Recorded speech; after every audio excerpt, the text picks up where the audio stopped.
Good afternoon, Malaysia. Welcome to the Lim Ren live show.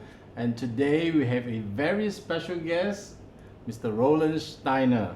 Now, success story on Lim Ren Live today brings you an accomplished man.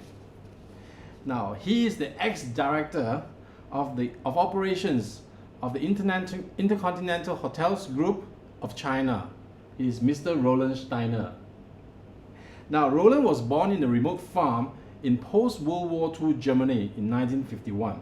Now, this man lived and worked in 5 continents, lived his life under the white apartheid of South Africa, a German who worked in Israel, and witnessed the rise of the new China through the eyes of an expat during his 26 years working in China for the IHG Group of hotels in China. Now, Roland is also an excellent chef. Trust me, he is an excellent chef who has worked and had the privilege to work with the great French chef Paul Bocuse. Paul Bocuse is the Paul Bocuse is the Gordon Ramsay of the 70s and 80s. A man with great perspective and who have had the experience in the upcoming China area and the best time in modern day China. So let's welcome our guest today, Roland Steiner. Roland, welcome to the show. Thank you, Renan. Thank you for having me. Now, it is such a privilege to have you, Roland, here today. You had a wonderful life. You have a, through the mouth of your wife, through your wife, you are legendary, in the way you lived your life. From the short introduction that we had just now, you have lived in 5 continents, worked in 5 continents, right? Yeah. Except Antarctica and Arctic, I think. Yeah. You've been to almost everywhere, right? Yeah. You've been almost everywhere. Yeah. And now you retired from Director's Operation of IHG Group, and you are residing now in KL. Yeah. With your lovely family, Yeah. right? So I had the privilege to know Roland through Linda, who is the sister of my best friend, Victor Tay, and your brother-in-law, a wonderful man. So Roland, today we would like you to actually share with us your life, your experience, and basically advice to the younger generation how you live your life and how you have actually grown to be who you are today. Right. So Roland, tell us about your childhood in Germany. Now, how is it like living in a farm, in post-war Germany, just right after World War II? How was it living in a farm? Well, yeah. Look, I come from a very small village in Germany, right? About between 80 and 103 people living there over the last 50 years since I'm gone. So life there is actually it's very nice. Yeah, I cannot complain. I had a very good childhood. I'm grown up in a farm. You're always out in the nature. Yes, there is time you have to work in summertime. You have to help, right? Whatever comes. But if you think about back, we had no machineries, right? Everything was done up to my 6th year only by horses. Everything was done by hand. Yeah, you cannot imagine today how it works anymore, right? But yeah, life was good. Yeah, it's interesting, and I had free time. After we bought the tractor, I could use the horse, so every day horse riding, go to the forest, build our log houses there. So we had a good childhood there. So you were saying that your farm, your father owns a farm, your parents owns a farm, and at that time it was a small farm, and the village is only 80 to 100 people, and that's it. Yeah, that's it. That's it. Yeah. So you basically know everybody, and Oh, for sure. and every pet they have, and every dog and every horse, you name them, Yeah. right? Yeah, that was actually one reason why I decided already young. Although life is nice, but this is not where I want to live. That's why you chose a different life, right? Yeah. So now you witnessed the rise of Germany. Now tell us a bit of post-war Germany. During that time, Germany was defeated in the war. Now this is what historians told us. Germany was defeated through the war. It was hard, right, in Germany at that time. And Yeah. you were born right 6 years after they lost the war. And tell us, when you grew up, what did you see in post-war Germany? How was it? But look, of course, if you look in Germany after the war, right, I mean, the big cities were all totally destroyed. There was basically nothing left, right? But I say, I come from a very small country, from a very small village, and around us even more other small villages. So this area not so affected by the war. Mm-hmm. Right? Everything is old. The infrastructure is not there, right? But I never remembered anything which is really related to war. Right? Oh. And of course, life got from year to year got better, Mm-hmm. right? Because the recovery, Germany went quite fast upwards and again. So, yeah, I cannot say much about from the wartime. We always had enough food, right? In a farm, you have your own animals. Twice a year, they were slaughtering, right? Which was always great to be there, right? And see how a pig gets a sausage or a cow gets sausage, right? so yeah, we had a lot of fun there.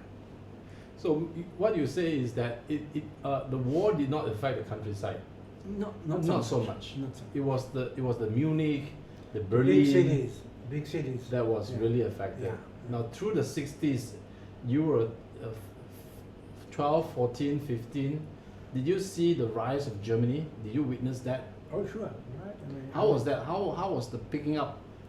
Well, look, the economy went just everywhere, right? I mean, there were not enough workers, workers came in from Turkey, from Italy, from Yugoslavia, right?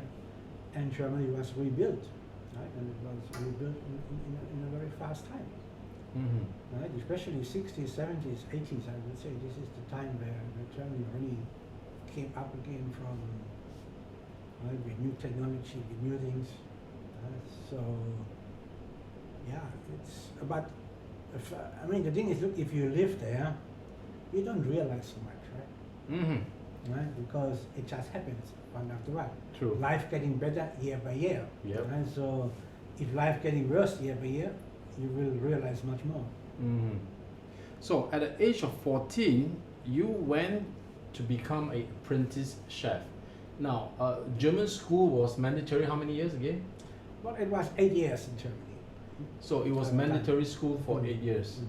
So at the age of 14, it is just you just finished school. There's no Yeah. more, there's no progress, right, after that at that time. Well, look, the reason is why I was out with 14. The main reason was because in a small village there are not enough kids. So I'm born 51, and there were 4 kids born in the 50. Then 51 there were only 1 girl.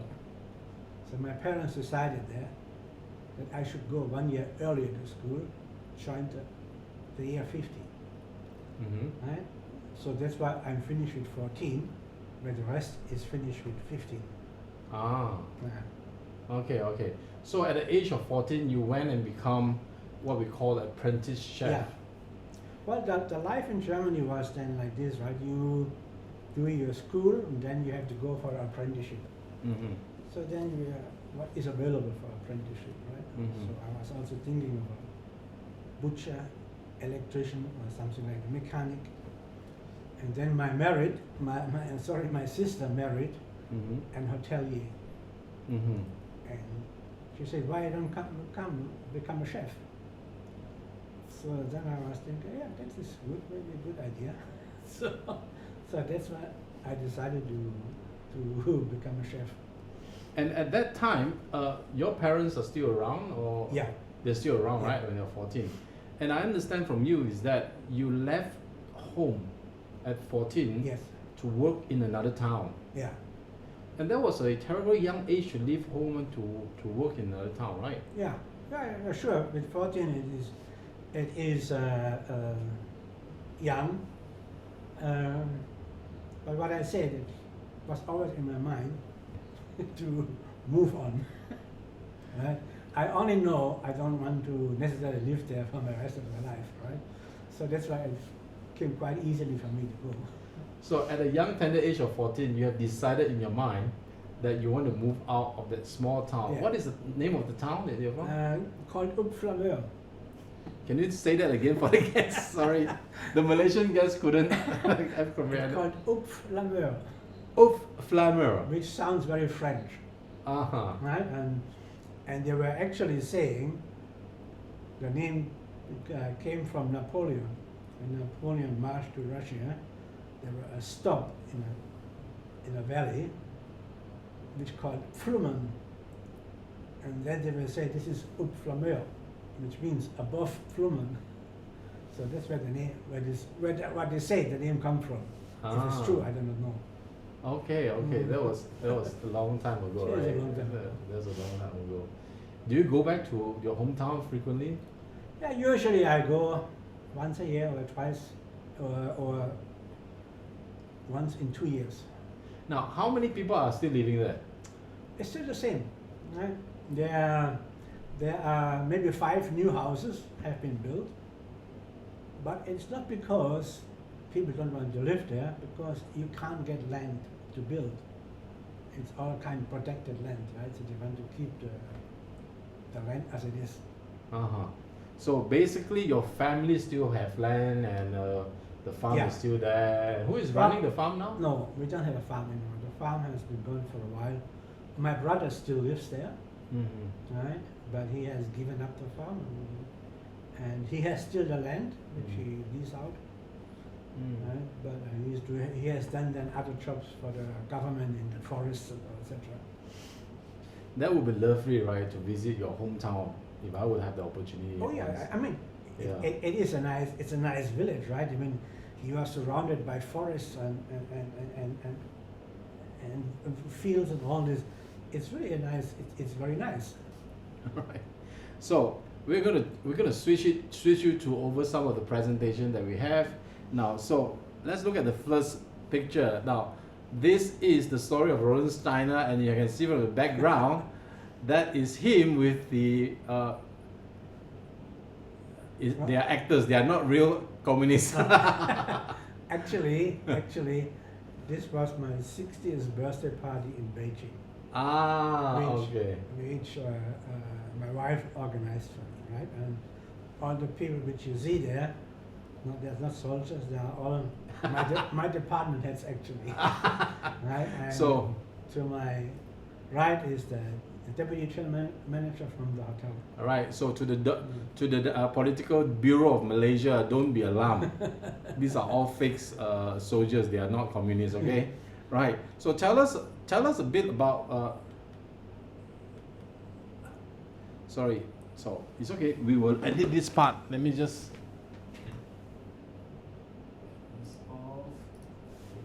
Okay. So we will edit that part. Okay. So. Now, Roland, tell us about this. This is you post World War II serving in the German army. Yeah. That is what, national service? Yeah, it's national service, right, which was compulsory. Right? Everybody in the age of 18 has to be prepared to go to the army, right? And I just got 18 then. And you were on a pipe. Yeah, even today I smoke only pipe or cigar. Right? Yeah. I never had a cigarettes, right? I don't like cigarettes, right? But I started pipe smoking when I was 17. Right. That was the young, and I can see a lot of resemblance of your son to the younger you. Your son is what, 20 now? 22, yeah. 22. Your son looks incredibly like you, you know. So now, then South Africa, all right? So you left Germany at a young age. Yeah. So tell us about South Africa. How did you end up going to South Africa at what age? 23. So tell us about that. So basically what happened is, I mean, I was working in the summer season in North Germany, and once in the newspaper we saw this ad from South Africa looking for young people who want to live in South Africa.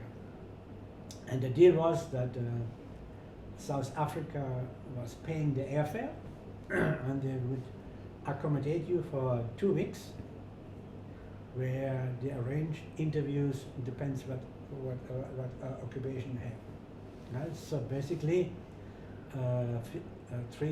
4 friends of mine and I, we decided, okay, let's try to go to South Africa. Now, you were at the age of 20 plus, young 20s, and you and 3 friends decided from Germany to migrate to South Africa. What makes you make that decision? Well, look, the thing is, when we were working in the, first of all, there's a few reasons. The first reason is, when you work in the hotel industry at the time, to gain experience, you have to move around. Right? You should work in different countries. You should work in different cuisines to get experience, right? And what I said, I always, the reason why I became a chef was to see the world, right? First it was because I want to work on a ship and see the world, but this doesn't work out.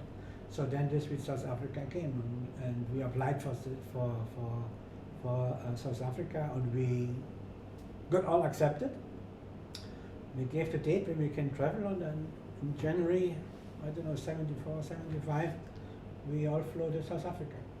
So tell me, life in South Africa, that time it is still at the height of apartheid. Yeah. So for the audience out there, if you do not know what is apartheid, apartheid is a white-only policy, which is a very race-based policy in South Africa. So tell us about the life. How did you live? You know, you are a white immigrant, of course. What was your experience living under the apartheid of South Africa?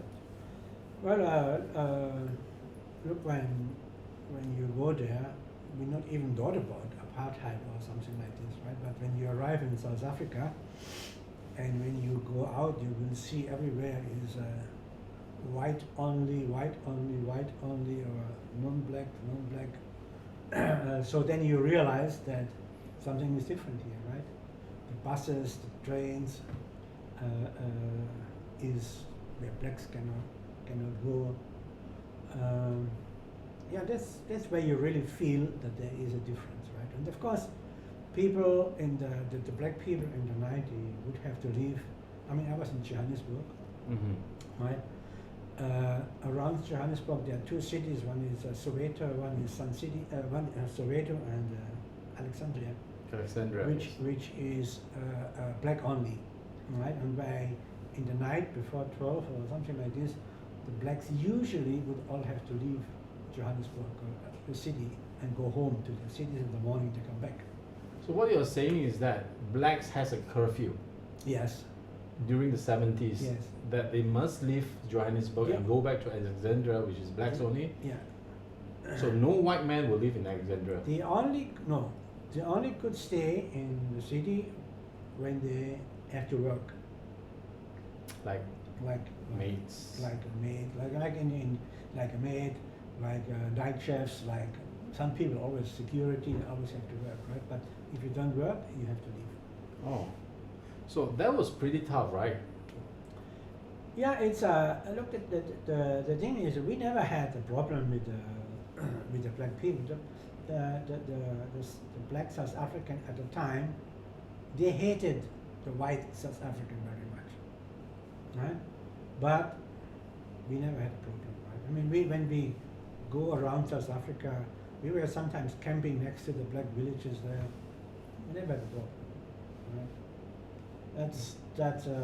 But if you are a real South African, yeah, then because they're a little bit more rough than we. Yeah, but yes, of course. I think in a way, the race-based politics at the 70s, even in Australia, was still there. But I mean, just one question out of the blue.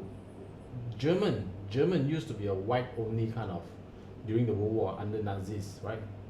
But then it's changed after the war and all that. The Nazis, right? It's a different race. It's different race. It's not German. It's a different race. Yeah. Different race. Then South Africa. But you left South Africa pretty soon after that, right? Well, the deal was when we went down to South Africa. The deal was that after being there in South Africa for 2 years, you would surrender your passport, and you get a South African passport, right? Which some of the people did, our friends, but I decided not to do because I was then still young, 25 or something like this, and I would have been again had to go to the army for 2 years in South Africa. So what you say is that you can get the South African citizenship, but you have to go Yeah, I through have to go to national army. service Yeah, again. because you are come in this age group, right? And then you also have to go to the army again. Now, this was a time where in Botswana the Bush War started, right? And then I decided, well, maybe too young to die already. So then I left. So then you left South Africa. But after South Africa, where do you went? Where do you go? Well, I went then back to Germany and worked at Hilton, but only I was supposed to go to Hilton Jerusalem, right? So until my papers already, I worked in Hilton in a city in Germany, and then I went to the Hilton Hotel in Jerusalem and worked there. So you were working as a chef in Israel at 27, 28? 27 maybe, yeah. Now tell me, that was post-war Germany, 20 years after that. And as a German to work in Israel, you must have a courage of steel to go to Israel and work. How was it? How was it for a German after the Holocaust and everything, and to work in Israel? How was it? I think the worst was only when you arrive in Israel, right, at the airport, because I had done this mafia beard, right, and then I look like maybe like a Palestinian or whatever. So whenever I know it, right, whenever I go there, right away singled out, and then they check everything, right. But okay, you do it a bit of fun, right? But working in Israel itself, yeah, it's okay. It's no problem. The thing is, my experience is, wherever I have worked, in all the countries, the people are always nice and good. The majority of people are nice, good, friendly, helpful. You have one or two or a bad moment, right? But otherwise, if you are not stupid, I think we had a good time there. So in this picture, we can see that you are happily working as a chef. Where is this? This is back in Germany. Oh, this is back in Germany. Yeah. You're the guy with the mafia beard in the middle, right? Yeah. That's why you got singled out every time. Yeah. Now, tell us about this. You had the privilege to work with the great Paul Bocuse, who is the Gordon Ramsay of today in the 60s and 70s. Now, what was it like to work with the world's best chef? Well, look, this at the time, in the 70s, this was the chef. The chef. I mean, his restaurant is in Lyon. I mean, it's 3-4 months fully booked in advance. People will come with their helicopters in. Right? And to go there, actually, I only could go there because my mentor had a friend who knows Paul Bocuse personally, and through this I could go there and work. So he brought me there. So I was there only sent for 6 months to learn and get his CV, get the things that I have been with Paul Bocuse. Right? At the time, we don't get paid. I didn't get paid. Right? So just get accommodation and food, and working every day. The minimum is 14 hours. Minimum. okay, working under Paul Bocuse, the world's top chef at the time, the minimum working hours was 14 Minimum, hours. Minimum. So there were no labor law or nothing. And you don't get paid for that. No. Why did you take the job? Well, it's because the reputation Paul Bocuse has, right? And of course, if anybody could say, look, I work for Paul Bocuse, it helps you in your career, right? And I know there were people there. I mean, they worked there for 2 years for no money. Of course, they come from rich families at home. They have their own hotels or restaurants, and they're just sent there to gain experience, right? And I mean, the way how he cooked at the time, it is just amazing. You have the best ingredients, whatever. He only used the best. And if a guest would make any comment about the food, or I did once make a spinach with the things, and the guest said maybe a little bit salty. That was a huge complaint. So the chef, the executive chef then, Paul Bocuse, he could be very rough. So he is meticulous about quality. Oh, there is any comment which is not positive on the food is a complaint. So tell me about the guy, Paul Bocuse.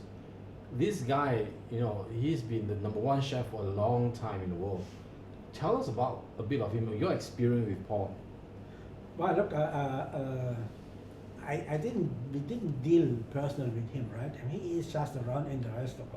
He wouldn't be in the kitchen anymore, right? Okay. He has his team there. He's an executive chef, right? And he would basically be with the customers, right? Goes around, he would make the menu or the new creations, which they have worked out in a separate kitchen, and then it has to be perfect. And that's why you put lots of efforts in. Yeah? That's why you start early, 8 o'clock every morning until 4 in the afternoon, and then 6 o'clock until 1, 2. Right? Because after work, you still have to polish the pots and pans. You have to clean up the kitchen. It's all done by yourself. Right? So yeah, why going there? It's really because of the reputation, and to gain this experience, having worked with one of the top class chefs. So it does build you, right, as Yeah. a top chef as Oh, yeah, well. sure. So now from there, then you move on to Asia. No, I was then working in Germany with my mentor actually, and but I'm getting very fast bored, no? Mm. So I was then the executive chef for one of the biggest holiday inn at the time in Germany. And then I got itchy, and I told my boss, look, I want to move on. Actually, I want to go back to South Africa. Then he said, well, maybe look, why don't change your management? Right? So I thought, good idea. Yeah, and then he made me food and beverage manager, and that's where I started to go into management. So from there, I was sent to Nigeria. I worked in Lagos, right? You were working around Africa, right? Yeah. Yeah. You were working around. You were in Nigeria and Lagos. Yeah. So Lagos is a tough place, right? Where you really cannot go out on your own in the night. You always have to go out in groups and all this, right? But that was tough, yeah. Mm. But also fun. No? I mean, the thing is, yeah, I say we still have fun. I always have fun when I work, right? True. And I believe, if you have fun working, everything goes easy, right? And people like to work with you. So after a few years in Lagos, around Africa. No, I've been only there for a couple, only a year, maybe less than a year. Then I come back to my boss, and I worked as food and beverage manager in Munich. And then I'm gonna get itchy. You were looking for challenge. Yeah, so and I found a new job, which was in Kenya. But I never went there because I met the vice president from Asia. Mm. He came to our hotel, and stayed there and say, yes, I want to move on. Or I want to go to Kenya. And he said, forget it, come to Asia, no? So I said, okay. I sent him my CV, and 2 weeks later, I got a job in Singapore. So that makes you here. You're in Southeast Asia. Yeah. And you fall in love, right? Yeah. I mean, And look at that, you know, Roland and Linda. I met my wife in Singapore. Tell us the story. Beautiful girl. Of course. Of course she's a beautiful girl. Say something to your wife. You know? Yeah, I met her. She was just working opposite our hotel in Scots Road. Right, and in the evening we always went there over to the Mövenpick to have our drink. And yeah, this is where we met. That was a love story, right? It was love at first sight. Yeah, you have to fight for it. Okay. So Linda, you heard that? He did all the fighting for you. So basically from there you got married, you know, to Yeah. Linda. Then you had a chance to move to Kuching. Well, I went there from there. I was 3 years in Singapore, and then I was promoted to RM, resident manager in Kuching. So I went My to hometown. Kuching. Yeah. Kuching is my hometown, yes. Holiday in Kuching is still there. Nice. So Yes. it was a very nice, relaxing place, Mhm. right? So I was there for, I think, 1 year, 9 months, and then I get the offer to go to China. So, of all places of China, the one place that you chose to go, or they sent you to go, and you say yes to it, is Urumqi. Yeah. Now, in the 1990s, China was just starting, and Urumqi is like the ends of China, right? It's right at Xinjiang. Yeah. You know, whether they have proper toilets and all that, I don't think they have at that time. No. Now, tell us, why did you take the job to Urumqi? Well, again, 2 reasons. The first reason is everybody tells me don't go, right? Because you will lose your job very fast. I mean, I went to this Urumqi, and the hotel was not open, and I was ready to serve GM. And the second reason is promotion to GM. So this was my first GM position in General Urumqi. manager. So you were the boss of Holiday Inn, no, of IHG or Holiday Inn? At the time, it was still Holiday Inn. Holiday Inn. IHG Inn, right? Yes. So, but anyway, going to Urumqi, which is really the wild, wild east, right? But surviving Urumqi, afterwards everything is easy. So tell me about, how do you actually work, you know, as a expatriate, a white man in the 90s, early 90s, to work in Urumqi, bringing your young wife, your beautiful young wife, your young children. How was it? You know, from the previous conversation I heard from you that you have to work a certain way in China at that point to actually go by, right? So you, as a GM of Holiday, you get some special privilege in, the customs and all that. Oh yeah, I mean, look, the working in China, it's especially at this time. I mean, for many people, they couldn't take it. Right? Or many people just didn't make it. The owners just throw them out, right? Because they cannot adjust to the life, or it is not the way how it is back home, right? So, look, I feel if you move around in countries and you work in different countries, you have to adapt to the custom, to the life where they are. If you cannot do it, you cannot move. I could work anywhere, I think, in the world. And we have no problem. But Urumqi at the time, yeah, it was really the wild, wild east. It was tough.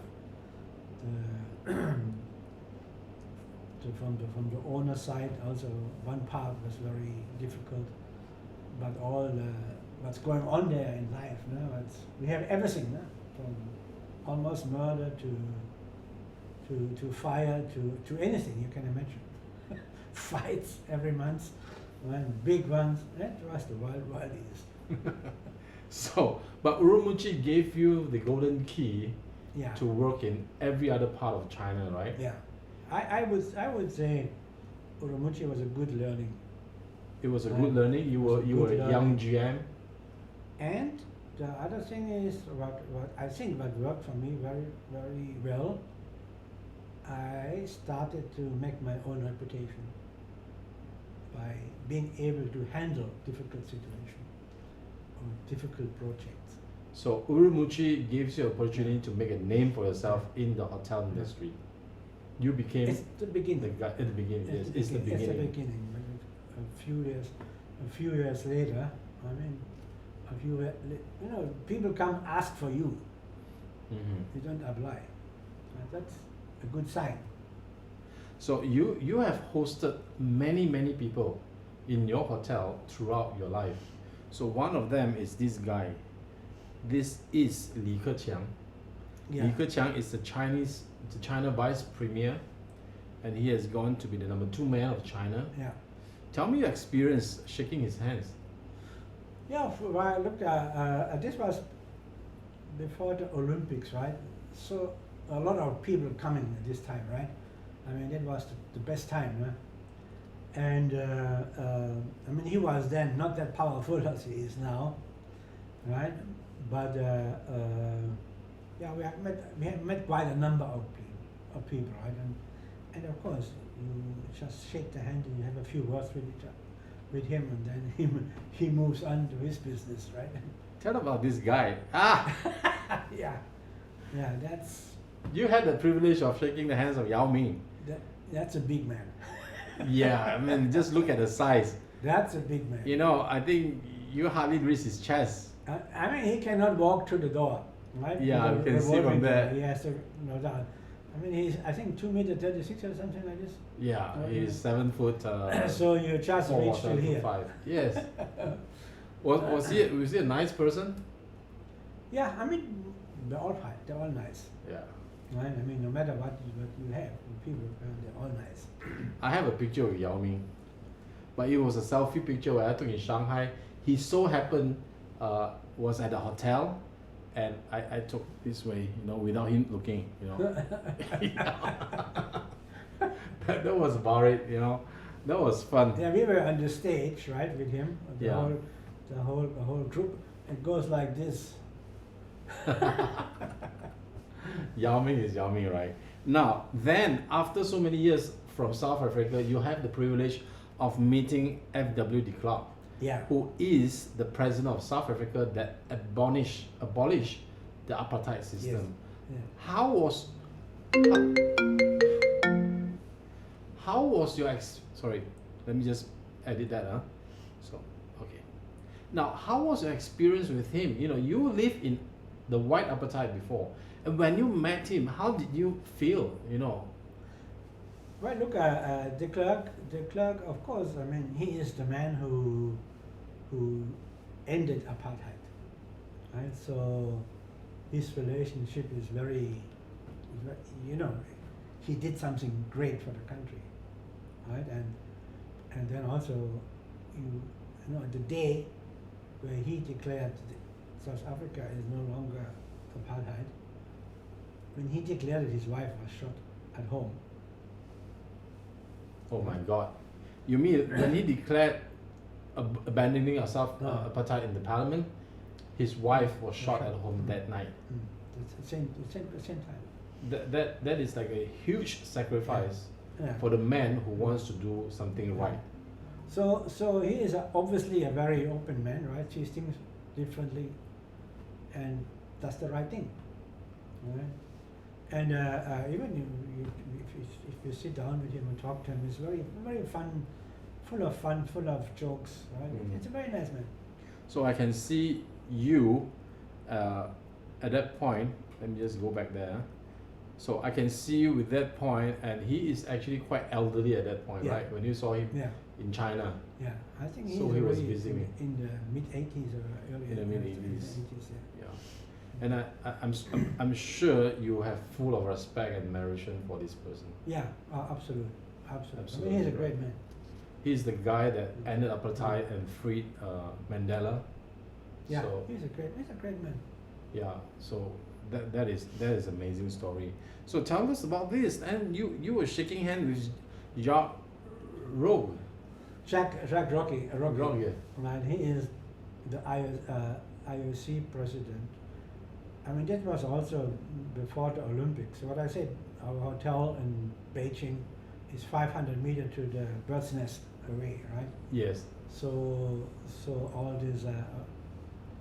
these Olympic committee members, a lot of them, I mean, they come and go, right? Before the Olympics, Yeah. before the Olympics starts, right? So I was living in IHG once when I was in Beijing. Just living, just Yeah, yeah. opposite the bird nest. Yeah. Ah, It was a nice hotel. it's not. Of course it's a nice hotel. It's cozy. It's very nice. It's a very cozy hotel. Yeah, expensive. No, not so expensive. Then this is Marlene. You hosted Marlene. This is the this is the table tennis world champion, Marlene. Yeah, I mean, obviously, a lot of these people came during this time, no? Right? True. Invited by governments or by sports events, etc. Now, tell us about this guy you met in your hotel. This is Ang Lee. Mm. How Well, was your encounter with him? Was he a nice person to talk to? yeah.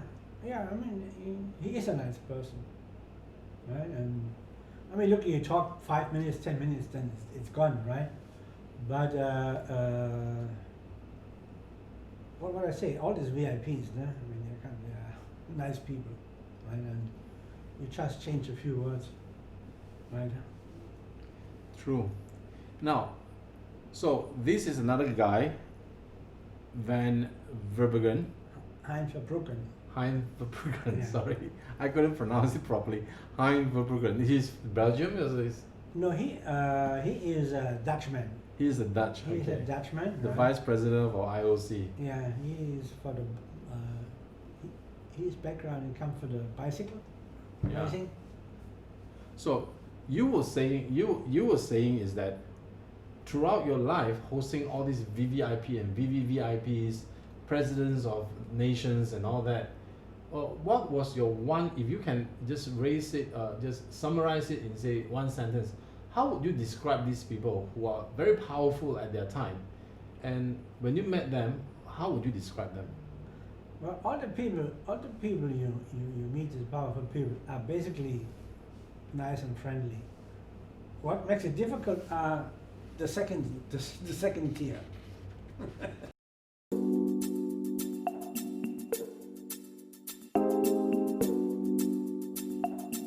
Let's go back. So you're saying the second tier? Yes, all the top VIPs are nice. There is never any problem. But the second tier, or the people who are making the arrangements, right? Because they want to excel, they want to show how good they are and taking care for them, right? These are the troublemakers. So what you're saying, the VIPs are always nice. Yeah, all right, Their entourage is the problem. yeah, Yeah, the secretaries are the yeah. and their head of security are the problems. These are Now, you witnessed the rise of modern China, as an expat. From your eyes, in the 1990s of Urumqi, right down to last year when you retired from IHG Group as Directors of Operations in Shanghai, can you give us a short explanation? How did you experience the rise of China, and how did you see it? Well, very easy to say, right? When we came to China, when I came to China, we were always a king in a grape city. When I left China, we were grape in a king city. So when you're saying, when in the beginning you were the king, Yeah, yeah. in a what they call it, grape city. In a grape city. Yeah. Then when I left, opposite. It is opposite. Yeah. I mean, look True. at when in Rimouchi, for example, right? We were the first international hotel. So, you know anybody. You know the chief PSB man. You know the governor. You know, Yeah. you know from the airport. No? From the airport, the manager I know. Anything I have a problem, I just call the Mr. Wang. Was called Mr. Wang. And he said, don't worry, problem solved. Right? And the airport, right? When you go to the airport, 2 security guards come, take the luggage, check the passport, check in. We're sitting in the waiting room, 20 minus, freezing to death. Then finally they check in. They say, no, you wait. Right? And then afterwards, bring us to a car, drive us to the aircraft, right? So this kind of treatment you had, right? When you were in Urumqi. Yeah, at the beginning. Today, of course. This is gone. True. How did you see when China's rise slowly, the 26 years you were in China, you saw them from being a third world country right now, so close of being a what do you call this, an advanced, rich country. What was the changes in the human element in China? Well, let's say that from the technology point, right? Because at the beginning, nothing there, right? But whatever they have done is the latest technology, right? Today they are far ahead to other countries in technology, Yeah. right? Far ahead. Very Because- far ahead. Because everything is just always the latest and the best, right? From the people side, I love to work in China actually, right? Because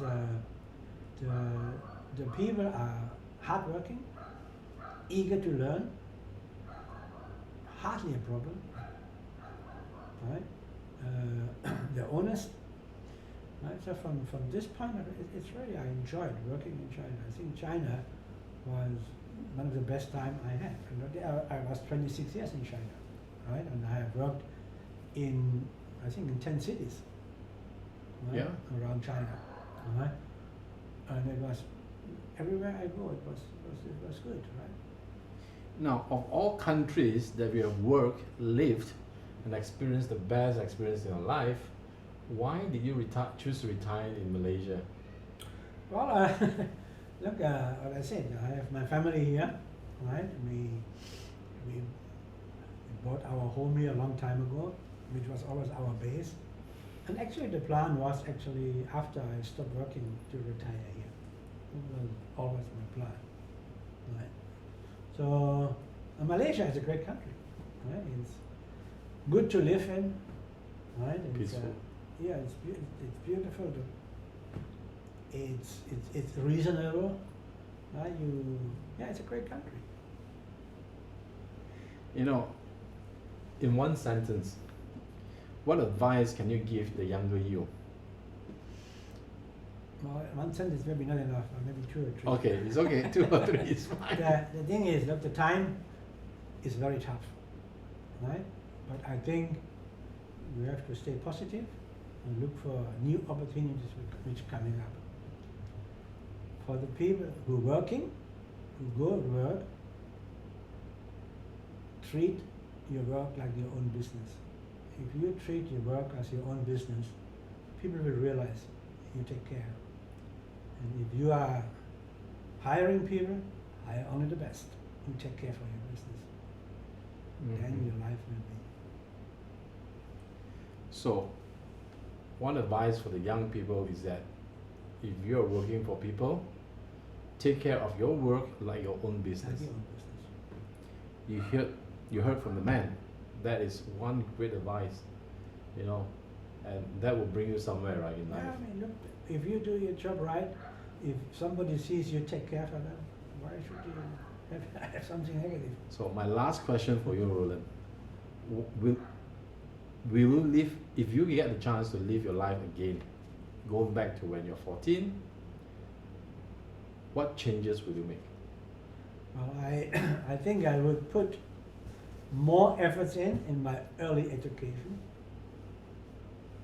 right? Because I had to do everything during a time, right? Because my education at the time was nothing compared to today, right? But I believe with a better education I could have done more, right? So yeah, I would put more efforts in education. I would still look for a job I can move around and do, right? There's two things. You will marry the same wife? I would marry the same wife. Of course. Linda, you heard it. He will marry the same wife again and again, okay? So, thank you so much, Roland, for coming to the show. It is such a privilege to have you. You have it, Roland Steiner, the retired director of operation of IHG Group, the man who have lived 5 continents and saw the modern day China rise from nothing to everything today. And it is such a privilege to have you, Roland. Thank you, Thank you for coming to the show. And I believe what you have shared with us today will actually inspire young people to take chances. Before the show, I did ask you one thing. What constitutes to your success? What was it from your own mouth? What constitutes to your success? Well, I always treat my work like my own business. And you're saying something else is like you will never take no for an answer. Yeah, I always do what people say don't do. You hear from the man, he always do when people say don't do. Take chances in life and really appreciate the work they've been given to you and really do it well. Yeah. Thank you so much, Roland. I need to shake your hand again. Thank you so much for coming to the show. And this is the Lim Ren live show, and today's guest is Roland Steiner, and thank you so much for coming to the show. Next week we'll have another good guest, a great person who will come to our show. This person makes healthy snacks. It's called Kapow Balls. So next week we'll have Lanessa Loh to come in to the show and talk to us about healthy nutrition snacks. So thanks, Roland, for coming in, and I'll see you again next week. Okay.